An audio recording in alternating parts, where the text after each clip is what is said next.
ये दोस्तों खाल बनोला है हमारी, ये गाड़ी में हम लोड कर रहे हैं। ये हमारे पल्लेदार हैं मरोड़ शहर के, और ये इस मस्जिद में लोड होगी। ये गाड़ी ये मस्जिद है हमारा।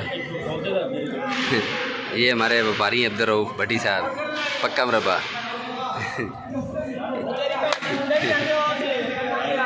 ये लाला जी हमें नेट पे चढ़नी है, मजाक तो हट गए।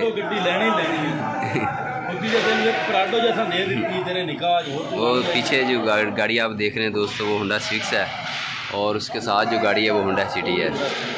ये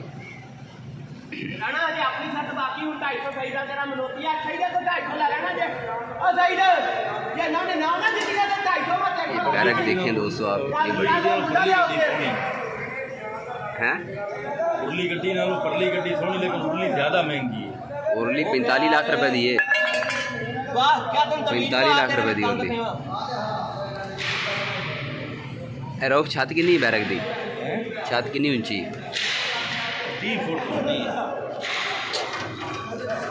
30 फुट है।